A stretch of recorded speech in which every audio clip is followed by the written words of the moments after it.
Hi, നമസ്കാരം. നമ്മുടെ +2 higher secondary മലയാളത്തിലെ യൂണിറ്റ് 2 ആദ്യത്തെ ചാപ്റ്റർ കേശിനി മൊഴിയാണ്. വളരെ കുറഞ്ഞ സമയം കൊണ്ട് അതിൻ്റെ സംഗ്രഹവും അതിലെ പ്രധാനപ്പെട്ട ചോദ്യോത്തരങ്ങളും നമ്മൾ സെറ്റാക്കാൻ പോകുന്നത്. അപ്പം മക്കൾ ചെയ്യേണ്ട ഒരു പ്രധാനപ്പെട്ട കാര്യം, നിങ്ങൾ എന്നോടൊപ്പം എന്ത് ചെയ്യുക, ക്ലാസ് കേൾക്കുക. കേട്ട് കഴിഞ്ഞ ഉടനെ എന്ത് ചെയ്യുക, ടെക്സ്റ്റ് ബുക്ക് എടുത്തൊന്ന് വായിച്ച് നോക്കുക. പിന്നെ നിങ്ങൾക്ക് എന്ത് ചെയ്യാൻ കഴിയില്ല, ഈ സാധനം മറക്കാനേ കഴിയില്ല. നിങ്ങളത് മറക്കുന്നുണ്ടോ എന്ന് ടെസ്റ്റ് നടത്തിയിട്ട് എന്ത് ചെയ്യുക, ഒന്ന് പറയാം. ഞാൻ പറഞ്ഞ പോലെ ഈ ക്ലാസ് കേട്ടതിന് ശേഷം നിങ്ങൾ എന്ത് ചെയ്യുക, ഒന്ന് ടെക്സ്റ്റ് ബുക്ക് വായിക്കുക. പിന്നെ അതിലുള്ള കാര്യം ഈ പരീക്ഷകൾക്കല്ല, പബ്ലിക് എക്സാമിന് വരെ നിങ്ങൾക്ക് എന്ത് ചെയ്യില്ല, മറക്കാതെ അത് മനസ്സിനകത്ത് തന്നെ നിൽക്കും. കേശിനി മൊഴി എന്ന പാഠഭാഗം പഠിക്കുന്ന സമയത്ത് ആദ്യം നമ്മൾ മനസ്സിലാക്കി വെക്കേണ്ടത് ഇത് ആട്ടക്കഥയാണ്. എന്താണ് ആട്ടക്കഥ? ആട്ടക്കഥ എന്താണ് എന്ന് 10ാം ക്ലാസ്സിൽ വെച്ച് നമ്മൾ പഠിച്ചിട്ടാണ് ഇങ്ങോട്ട് പോന്നിട്ടുള്ളത്. എന്തായിരുന്നു ആട്ടക്കഥ? നമ്മുടെ എല്ലാ ഉത്തരത്തിൻ്റെ മുന്നിലും നമ്മളിത് കൂട്ടിച്ചേർക്കും. കഥകളിയുടെ സാഹിത്യ രൂപമാണ് ആട്ടക്കഥ. എന്താണ്? കഥകളിയുടെ സാഹിത്യ രൂപമാണ് ഇത് ആട്ടക്കഥ. കഥകളിയുടെ സാഹിത്യ രൂപമാണ് ആട്ടക്കഥ. അങ്ങനെ നോക്കുകയാണെങ്കിൽ നമ്മുടെ ഈ കൃതി എഴുതിയിരിക്കുന്ന ആരാണ്? ഉണ്ണായി വാര്യരാണ്. ഉണ്ണായി വാര്യരാണ്. ആട്ടക്കഥാ രചയിതാക്കളിൽ പ്രമുഖനാണ് ആര്? ഉണ്ണായി വാര്യർ. ആട്ടക്കഥാ രചയിതാക്കളിൽ പ്രമുഖനാണ് ഉണ്ണായി വാര്യർ. കഥകളി എന്ന കേരളീയ കലാരൂപത്തിൻ്റെ സാഹിത്യരൂപം എന്താണോ കഥകളി അരങ്ങത്ത് വെച്ച് ആടേണ്ടത് അത് കൃത്യമായിട്ട് എഴുതി വെച്ചിട്ടുള്ളതാണ് ഏത്? ആട്ടക്കഥ. ഇപ്പം സെറ്റാണോ? ഒരു കഥകളി എന്താണോ ആടേണ്ടത് അതെന്ത് ചെയ്യും, ഇങ്ങനെ രംഗത്ത് വരണം എന്നൊക്കെ പറഞ്ഞ് എഴുതി വെക്കുന്ന സാധനമാണ് ഇത് ആട്ടക്കഥ. ഉദാഹരണത്തിന് ഒരു സിനിമയെ സംബന്ധിച്ചിടത്തോളം, സിനിമ എന്ന് പറയുന്നത് നമുക്കറിയാം ഒരു ദൃശ്യ ശ്രാവ്യ കലാരൂപമാണ് ഇത് സിനിമ. ആ ദൃശ്യ ശ്രാവ്യ കലാരൂപമായ സിനിമയുടെ സാഹിത്യ രൂപത്തിനെയാണ് നമ്മൾ എന്ത് വിളിക്കുക? തിരക്കഥ എന്ന് വിളിക്കുക. അതുപോലെ കഥകളി എന്ന് പറയുന്ന ഒരു ദൃശ്യ ശ്രാവ്യ കലാരൂപമാണ്. ആ കലാരൂപത്തിൻ്റെ സാഹിത്യ രൂപമാണ് ഏത്? ആട്ടക്കഥ. ആട്ടക്കഥാ രചയിതാക്കളിൽ പ്രമുഖനായ എഴുത്തുകാരനാണ് ഉണ്ണായി വാര്യർ. ഇപ്പം സെറ്റാണ് എന്ന് മാഷ് വിചാരിക്കുന്നുണ്ട്. ആ ഉണ്ണായി വാര്യരുടെ നളചരിതം ആട്ടക്കഥ നമ്മൾ ഓൾറെഡി എന്ത് ചെയ്തിട്ടുണ്ട്? പഠിച്ചു കഴിഞ്ഞിട്ടുണ്ട് അല്ലേ? നളചരിതം ആട്ടക്കഥയിൽ നമ്മൾ പഠിച്ചു കഴിഞ്ഞാൽ ചെറിയ ക്ലാസ്സിൽ 10ാം ക്ലാസ്സിൽ നമ്മൾ ചെറിയൊരു ഭാഗം എന്ത് ചെയ്തിട്ടുണ്ട്? പഠിച്ചിട്ടുണ്ട്. +2 വരുന്ന സമയത്ത് ഈ ഉണ്ണായി വാര്യരുടെ ഈ കേശിനി മൊഴി എന്ന പാഠഭാഗത്തിനകത്ത് നമ്മുടെ നളൻ മറ്റൊരു രാജ്യത്ത് നളനെ നഷ്ടപ്പെട്ടു ദമയന്തിക്ക്. ദമയന്തി എന്ത് ചെയ്യാണ്? നളനെ തിരിച്ചു കൊണ്ടുവരാൻ വേണ്ടിയിട്ട് ഒരു വ്യാജ വാർത്ത പ്രചരിപ്പിക്കുകയാണ്. എന്താണ്? ദമയന്തി വീണ്ടും വിവാഹം കഴിക്കാൻ പോകുന്നു എന്നുള്ള വാർത്ത. ആ സ്വയംവരത്തിൽ പങ്കെടുക്കാൻ വേണ്ടി നളൻ എത്തിച്ചേരുമെന്ന് ആർക്കും ഉറപ്പുണ്ട്? ദമയന്തിക്ക് ഉറപ്പുണ്ട്. അപ്പോൾ ദമയന്തിയുടെ കൂടെ ഇങ്ങനൊരു വാർത്ത പ്രചരിപ്പിക്കാനും നളനെ കണ്ടെത്താനും കൂടെ നിൽക്കുന്ന ഒരു തോഴിയാണ് ആര്? കേശിനി എന്ന് പറയുന്ന തോഴി. ആ കേശിനി അവിടെ സ്വയംവരത്തിന് വേണ്ടി പങ്കെടുക്കാൻ വന്നു ചേർന്നിട്ടുള്ള ആളുകളെ എല്ലാവരെയും ചെന്ന് നോക്കിയിട്ട് അതിൽ നിന്ന് നളൻ വേഷം മാറി വന്നിരിക്കുന്ന നളൻ ബാഹുകൻ്റെ വേഷത്തിലാണ് ആര് വരുന്നത്? ആ കൊട്ടാരത്തിനകത്തേക്ക് നളൻ വരുന്നത് ഋതുപർണ രാജാവിൻ്റെ തേരാളിയായിട്ടാണ് ബാഹുകൻ വരുന്നത്. ഈ ബാഹുകൻ എന്ന് പറയുന്നത് നളൻ തന്നെയാണ് എന്ന് ഒരുപാട് ലക്ഷണങ്ങളുടെ അടിസ്ഥാനത്തിൽ ആര് മനസ്സിലാക്കുന്നുണ്ട്? നമ്മുടെ കേശിനി മനസ്സിലാക്കുന്നു. ആ വിവരം വന്ന് ആരെടുത്ത് പറയാണ്? ദമയന്തിയുടെ അടുത്ത് പറയുന്നതാണ് ഇത് നമ്മുടെ ഈ പാഠഭാഗം കേശിനി മൊഴി. ആ കേശിനിയുടെ വാക്കുകൾ കേട്ട സമയത്ത് ആ വന്നിരിക്കുന്നത് ബാഹുകൻ അല്ല എന്നും, അല്ലെങ്കിൽ ഈ ബാഹുകൻ തന്നെയാണ് തൻ്റെ നളൻ എന്നും ആര് തിരിച്ചറിയുന്നതാണ്? ദമയന്തി തിരിച്ചറിയുന്നതാണ് നമ്മുടെ പാഠഭാഗം ആട്ടക്കഥയാണ് എന്നെന്ത് ചെയ്യുക, നിങ്ങൾ ഓർമ്മിച്ച് വെച്ചേക്കുക. ഉണ്ണായി വാര്യർ 1675 1755 ഇടയിൽ ജീവിതകാലമെന്ന് പറയപ്പെടുന്നു. ഏകദേശം 16ാം നൂറ്റാണ്ടിലും 17ാം നൂറ്റാണ്ടിലുമായിട്ട് ജീവിച്ചിരുന്ന ആളാണ് ആര്? നമ്മുടെ ഉണ്ണായി വാര്യർ. ഇരിങ്ങാലക്കുട അകത്തൂട്ട് വാര്യത്താണ് ജനിച്ചത് എന്ന് അഭിപ്രായമുണ്ട്. നളചരിതം ആട്ടക്കഥ എന്ന ഒറ്റ കൃതി കൊണ്ട് മലയാള സാഹിത്യത്തിൽ തൻ്റെതായ സ്ഥാനം നേടിയെടുത്ത കവിയാണ് ഉണ്ണായി വാര്യർ. നളചരിതം ആട്ടക്കഥ എന്നൊരൊറ്റ കൃതി കൊണ്ട് മലയാള സാഹിത്യത്തിൽ തൻ്റെതായ സ്ഥാനം നേടിയെടുത്ത കവിയാണ് ഉണ്ണായി വാര്യർ. വാര്യരുടെ ജീവിതകാലം, ജന്മസ്ഥലം എന്നിവയെക്കുറിച്ച് ഭിന്നാഭിപ്രായങ്ങളുണ്ട്, നമുക്കത് വിട്ടേക്കാം. മഹാഭാരതത്തിലെ നളദമയന്തി കഥയെ നാടകീയതയും കാവ്യാത്മകതയും ഒത്തുചേർന്ന കാവ്യമാക്കി വാര്യർ മാറ്റി. അഭിനയ ഗുണം തികഞ്ഞ ആട്ടക്കഥ എന്ന നിലയിലും സാഹിത്യ ഗുണം തികഞ്ഞ കാവ്യം എന്ന നിലയിലും നളചരിതം പ്രസക്തമാകുന്നു. നോക്കുക, എന്താണ് അതിൻ്റെ പ്രത്യേകത? അഭിനയ ഗുണം തികഞ്ഞ ആട്ടക്കഥയാണ് എന്ന നിലയിലും സാഹിത്യ ഗുണം തികഞ്ഞ കാവ്യം എന്ന നിലയിലും നളചരിതം പ്രസക്തമാവുന്നുണ്ട്. കേരളത്തിൻ്റെ ശാകുന്തളമെന്ന് നളചരിതം ആട്ടക്കഥയെ വിശേഷിപ്പിക്കാറുണ്ട്. ഒന്നുകൂടി കോട്ട് ചെയ്ത് വെച്ചേക്കുക, കേരളത്തിൻ്റെ ശാകുന്തളം എന്നുകൂടി ആരറിയപ്പെടുന്നുണ്ട്? നമ്മുടെ നളചരിതം ആട്ടക്കഥയെ അറിയപ്പെടുന്നുണ്ട്. കേരളത്തിൻ്റെ ശാകുന്തളം എന്നറിയപ്പെടുന്ന കൃതി ഏതാണ്? നളചരിതം ആട്ടക്കഥ. നളചരിതം ആട്ടക്കഥയെ കേരള ശാകുന്തളം എന്നറിയപ്പെടുന്നുണ്ട്. കേരള ശാകുന്തളം എന്നറിയപ്പെടുന്നത് നളചരിതം ആട്ടക്കഥ. സെറ്റ്. ഇനി നിങ്ങൾ എന്ത് ചെയ്യില്ല, അത് മറക്കൂല. ഇനി നമുക്ക് പാഠസംഗ്രഹത്തിലേക്ക് വരാം. പാഠഭാഗം നിങ്ങൾ ടെക്സ്റ്റ് ബുക്ക് നോക്കി വായിച്ചോളുക. കേശിനി നേരിട്ട് ബാഹുകന്റെ അരികിലെത്തിയിട്ട് അവനോട് കളിമട്ടിൽ പലതും സംസാരിച്ചതിന് ശേഷം ഒളിച്ചു നിന്ന് നിരീക്ഷിച്ചും ചില കാര്യങ്ങൾ മനസ്സിലാക്കി. കേശിനി ഈ ബാഹുകൻ എന്ന് പറയുന്നത് നളനാണോ എന്നറിയാൻ വേണ്ടിയിട്ട് ആദ്യം ഈ ബാഹുകന്റെ അടുത്ത് വന്ന് കുറേ നേരം സംസാരിച്ചതിന് ശേഷം പിന്നെ അവിടെ നിന്ന് പോയിട്ട് മറഞ്ഞു നിന്ന് എന്തൊക്കെയാണ് ബാഹുകൻ ചെയ്യുന്നത് എന്ന് എന്ത് ചെയ്യുന്നുണ്ട്? നോക്കുന്നുണ്ട്. അങ്ങനെ നോക്കിയിട്ടും ചില കാര്യങ്ങൾ മനസ്സിലാക്കി. എന്നിട്ട് ദമയന്തിയെ ഒറ്റക്ക് മാറ്റി നിർത്തിയിട്ട് പറഞ്ഞു. ഇതാണ് ആമുഖമായിട്ട് പാഠഭാഗത്ത് കൊടുക്കുന്നത്, അല്ലേ? എന്താണ് പറയുന്നത്? പദം എന്ന് പറഞ്ഞു കൊടുത്തിട്ടുണ്ടാവും കേശിനിയുടെ ഡയലോഗ്. ലക്ഷ്മി ദേവിയെ പോലെ സുന്ദര ശരീരമുള്ള വൈദർഭി. എന്തുകൊണ്ടാണ് ദമയന്തിയെ വൈദർഭി എന്ന് വിളിക്കാനുള്ള കാരണം? വൈദർഭി എന്ന പേരിൽ ആരെയാണ് വിളിച്ചിരിക്കുന്നത്? ദമയന്തിയെയാണ് വിളിച്ചിരിക്കുന്നത്. ദമയന്തിയാണ് ആര്? വൈദർഭി. വിളിക്കാനുള്ള കാരണം എന്താണ്? വിദർഭ രാജ്യത്തെ രാജാവിൻ്റെ മകൾ. വിദർഭ രാജാവിൻ്റെ മകളാണ് ആര്? വിദർഭ രാജ്യത്തെ രാജാവിൻ്റെ മകളാണ് ദമയന്തി. അതുകൊണ്ടാണ് ദമയന്തി എന്ത് വിളിച്ചത്? വൈദർഭി. വിദർഭ രാജ്യത്തെ രാജകുമാരി ആയതുകൊണ്ട് വൈദർഭി. വിദർഭ രാജ്യത്തെ രാജകുമാരി ആയതുകൊണ്ട് വൈദർഭി. സെറ്റ്.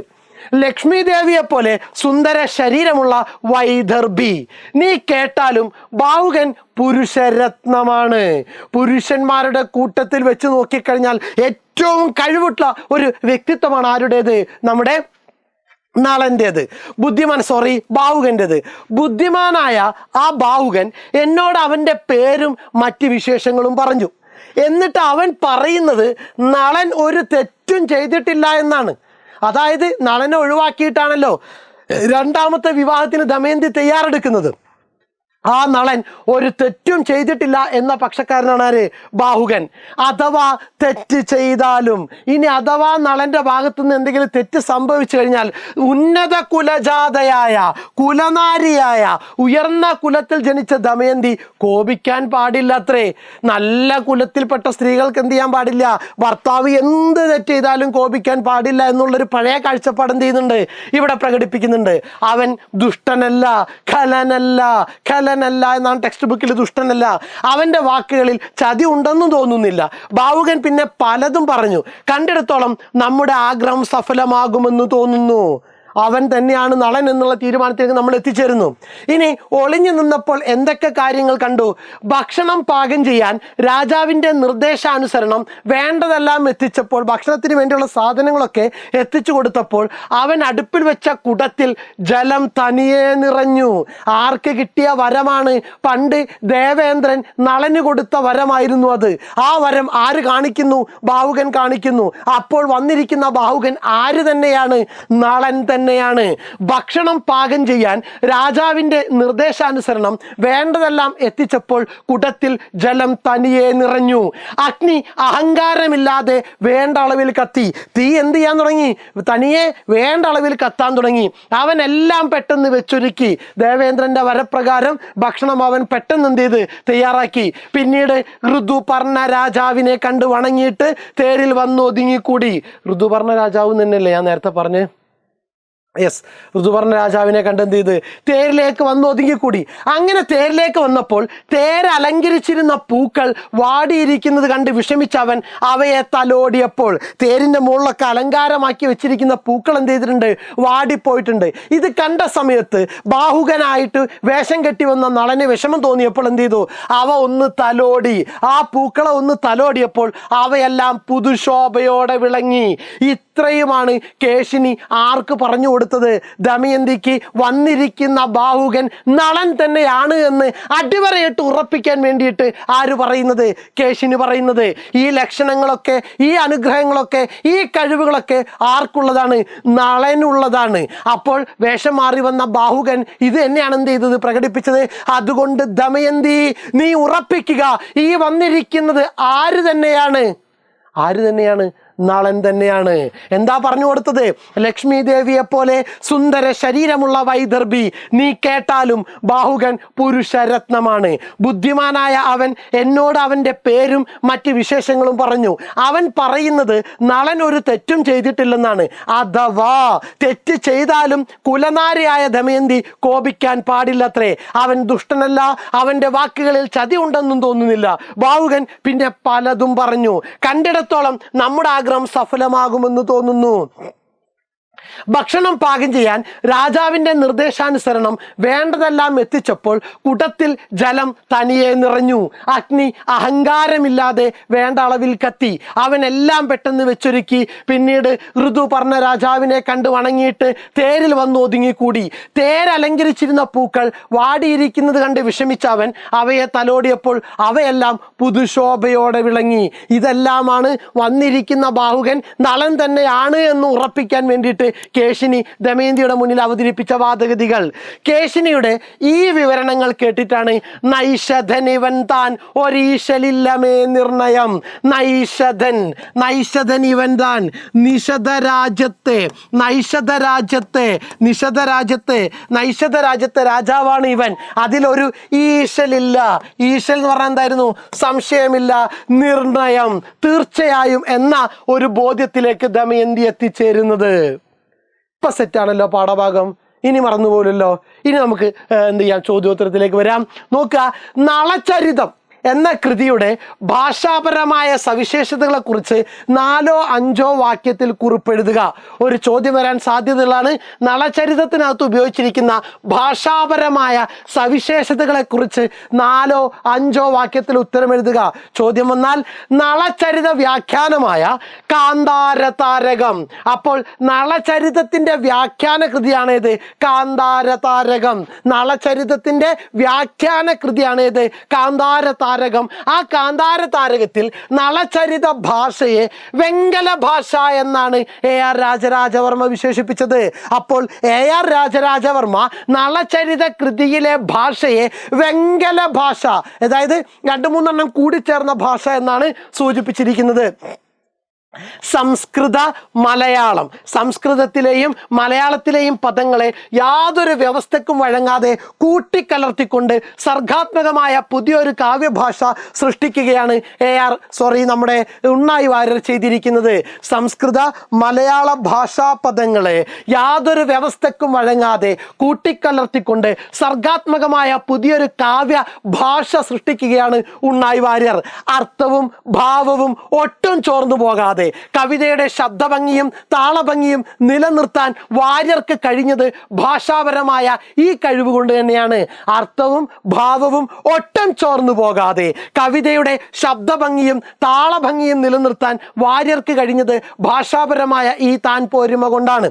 വാക്കുകളെ എങ്ങനെ മുറിക്കാനും ഏത് ക്രമത്തിൽ അടുക്കാനും തല തിരിച്ചിടാനും ഉണ്ണായി വാര്യർ മടിച്ചിട്ടില്ല. കവിതയുടെ പ്രാസഭംഗിക്ക് വേണ്ടി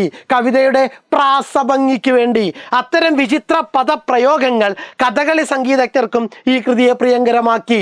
സെറ്റ്. ഇനി വളരെ പ്രധാനപ്പെട്ട ചോദ്യം, 6 മാർക്കിന് ചോദിക്കുന്ന ചോദ്യം. നൈഷധനിവൻ താൻ ഒരീശലില്ലമേ നിർണയം. ഈ ചോദ്യം കേൾക്കുമ്പോൾ നമ്മുടെ മനസ്സിനകത്ത് ഉത്തരം വരും എന്ന ഒരു തീരുമാനത്തിലേക്ക് ദമയന്തി എത്തിച്ചേരാനിടയായ സാഹചര്യം വിശദീകരിക്കുക. അല്ലെങ്കിൽ ബാഹുകൻ നളൻ തന്നെയാണെന്ന് ദമയന്തിക്ക് ബോധ്യമായതെങ്ങനെ? ഉത്തരം നിങ്ങളെ മനസ്സിനകത്ത് കത്തി.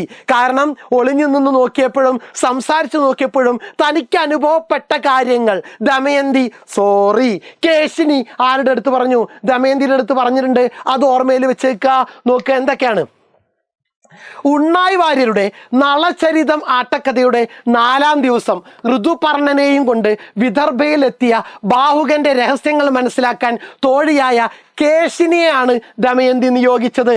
ഉണ്ണായി വാര്യരുടെ നളചരിതം ആട്ടക്കഥയുടെ 4-ാം ദിവസം ഋതുപർണനെയും കൊണ്ട് വിദർഭയിലെത്തിയ ബാഹുകന്റെ രഹസ്യങ്ങൾ മനസ്സിലാക്കാൻ തോഴിയായ കേശിനിയെയാണ് ദമയന്തി നിയോഗിച്ചത്.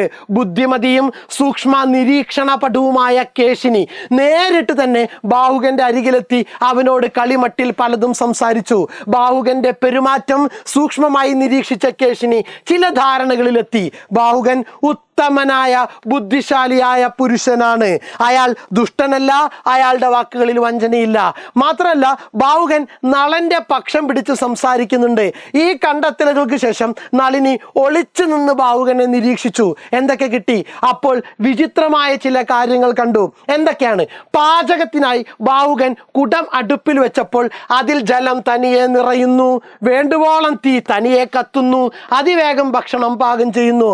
മറ്റൊരു വിചിത്ര കാര്യം കൂടി കേശിനി കണ്ടു. നളൻ തലോടിയപ്പോൾ വാടിയ പൂക്കളൊക്കെ പുതുപൂക്കളാകുന്നു. ഈ സവിശേഷതകളെല്ലാം വിവാഹവേദിയിൽ വെച്ച് ഇന്ദ്രൻ, അഗ്നി, വരുണൻ, യമൻ, ഇന്ദ്രൻ, അഗ്നി, വരുണൻ, യമൻ, ഈ സവിശേഷതകളെല്ലാം വിവാഹവേദിയിൽ വെച്ച് ഇന്ദ്രൻ, അഗ്നി, വരുണൻ, യമൻ എന്നീ ദേവന്മാർ നളന് നൽകിയ വരങ്ങളുടെ അടയാളമാണെന്ന് തിരിച്ചറിഞ്ഞ കേശിനി ഈ കാര്യങ്ങളെല്ലാം ദമയന്തിയെ അറിയിച്ചു. ബാഹുകൻ നളൻ തന്നെയാണെന്ന് അങ്ങനെയാണ് ദമയന്തിക്ക് ബോധ്യമായത്. സെറ്റ്. അടിവരയിട്ടല്ലോ, ഇനി മറക്കൂലല്ലോ. ഈ ചോദ്യം ഏത് രൂപത്തിൽ വന്നാലും നിങ്ങൾക്ക് എന്ത് ചെയ്യാൻ പറ്റും? അറ്റൻഡ് ചെയ്യാൻ പറ്റും. മക്കളെ, ചാനൽ കാണുന്ന സമയത്ത് ഈ ക്ലാസ് ഇഷ്ടപ്പെട്ടിട്ടുണ്ടെങ്കിൽ തീർച്ചയായിട്ടും എന്ത് ചെയ്യണം? ലൈക്ക് ചെയ്തേക്കണം. നിങ്ങളുടെ വിലയേറിയ അഭിപ്രായങ്ങളും നിർദ്ദേശങ്ങളും എന്ത് ചെയ്യണം? കമന്റ് ബോക്സിൽ രേഖപ്പെടുത്തണം. ആരെങ്കിലും സബ്സ്ക്രൈബ് ചെയ്യാത്തവരുണ്ടെങ്കിൽ എന്ത് ചെയ്യണം? ചാനൽ ഒന്ന് സബ്സ്ക്രൈബ് ചെയ്തേക്കണം. ഓക്കെ, നമ്മൾ തുടരുന്നു. കേശിനി എന്ന കഥാപാത്രത്തെ നിരൂപണം ചെയ്ത് കുറിപ്പെഴുതുക. കേശിനി എന്ന കഥാപാത്രത്തെ നിരൂപണം ചെയ്ത് കുറിപ്പെഴുതുക. നോക്കുക, വധങ്ങളും പരിണയങ്ങളും നിറഞ്ഞ ആട്ടക്കഥാ സാഹിത്യത്തിൽ ആകെ തിരഞ്ഞാലും വ്യക്തിത്വമുള്ള കഥാപാത്രങ്ങളെ അപൂർവമായേ കണ്ടെത്താനാവൂ.